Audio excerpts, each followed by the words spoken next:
One day your body will stop breathing. When that moment comes, who is the you that disappears?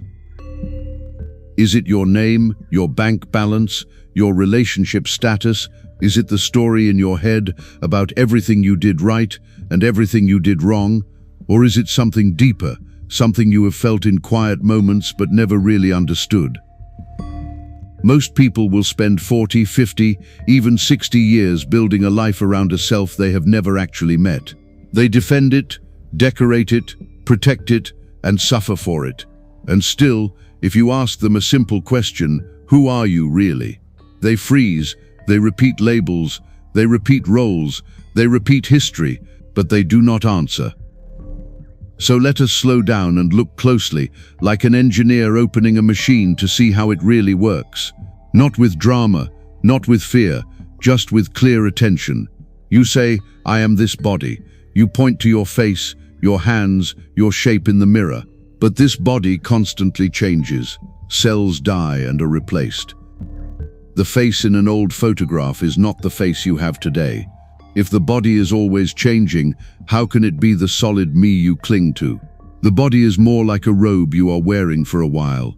It is not the one who wears it. Then you say, I am my mind, my thoughts, my opinions. But notice something simple. Thoughts come and go. Yesterday you believed one thing. Today you might believe the opposite.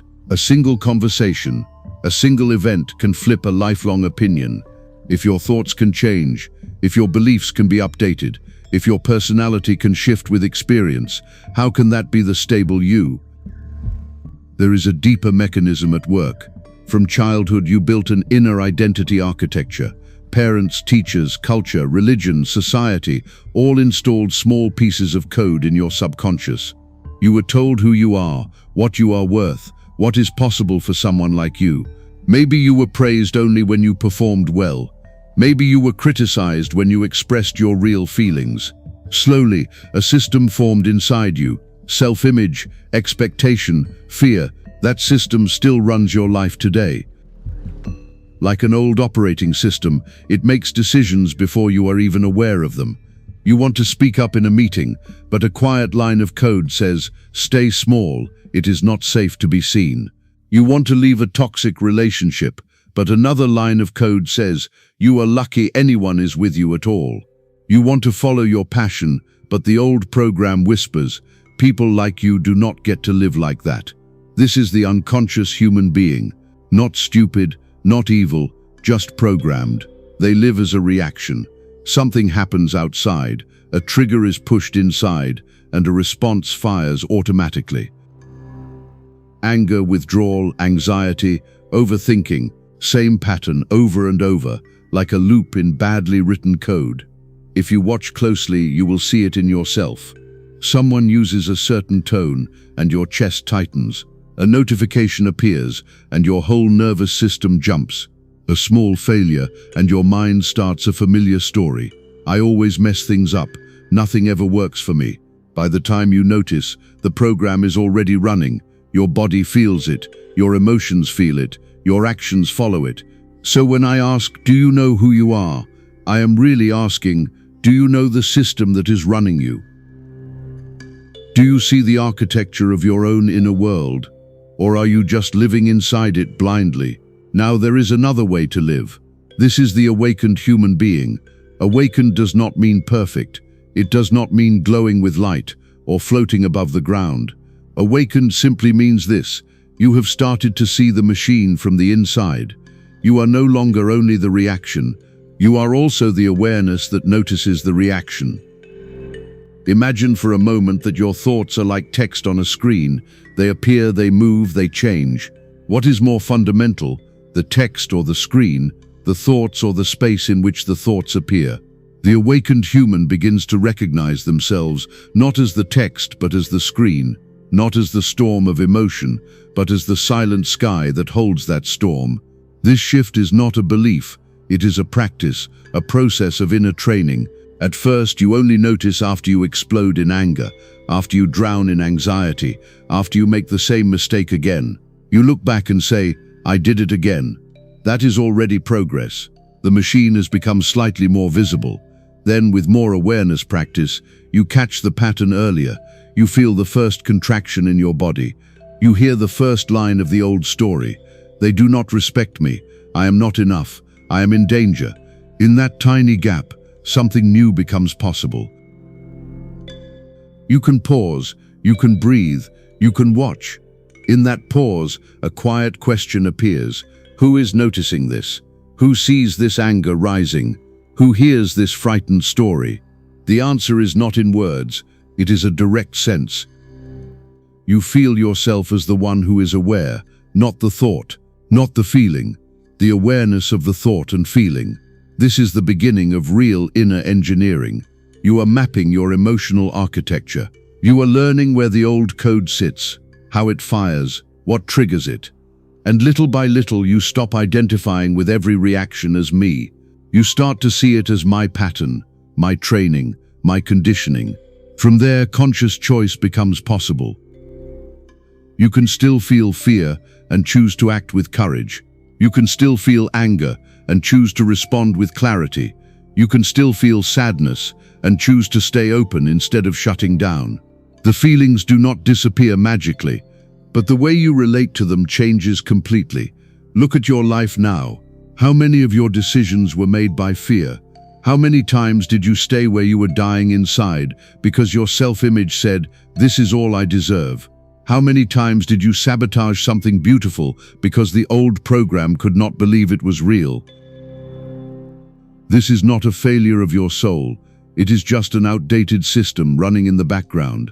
The simple, powerful truth is this: you are not your conditioning. You are the awareness that can see it, question it, and rewire it. When you begin to live from that awareness, something soft but profound changes. You stop calling yourself names when you fall back into an old habit. You see the pattern, like an engineer watching a test run. You say, "Ah, this is the old code again. No need to hate myself for it. Just observe, just adjust, just practice a new way." Maybe your whole life you believed, "I am unworthy." Every success felt like an accident. Every compliment bounced off a hard wall inside. As awareness grows, you begin to see how that belief was installed. Maybe in childhood, maybe by repetition, maybe by silence from the people who were supposed to love you. You see that it is a belief, not a law of the universe, and you gently start to replace it with a new inner alignment. I am learning, I am growing, I am allowed to exist as I am. At first, this new line of code feels fake. Your old system resists.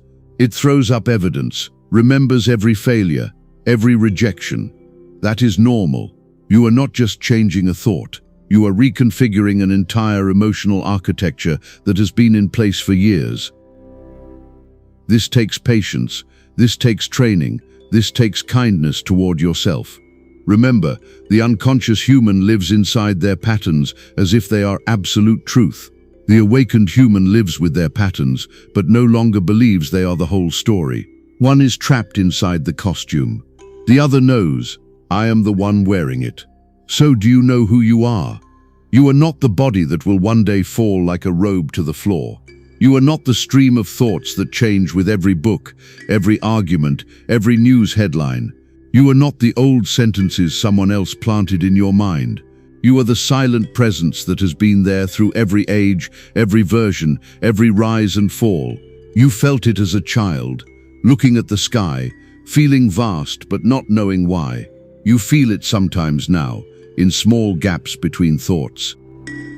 In moments of awe, in those seconds when time seems to stop and everything is simply here. That is you, not as a concept, as a direct experience of being. This path is not about becoming special. It is not about being above others. It is about becoming deeply honest about the mechanics of your own inner world. Seeing where fear runs the show. Seeing where love is blocked. Seeing where you are still asleep in the old stories. There is nothing wrong with you for being asleep. All systems start in default mode. They run the factory settings. You did the best you could with the code you were given. Now you have the chance to become the engineer of your own consciousness, to update the system, to clear what no longer serves, to design a life that matches the truth of who you are becoming. So if right now you feel lost, confused, broken, remember this: you are not broken. You are waking up. You are beginning to see the architecture of your own soul. You are starting to realize that the one who watches the fear is already free of it. Walk gently with yourself in this process. Notice your patterns, question your stories, practice awareness like a quiet daily training. Over time, you will not just answer the question, "Do you know who you are?" You will live the answer, moment by moment, as a conscious, awake human being who finally remembers they were never just the costume, but the timeless presence wearing it.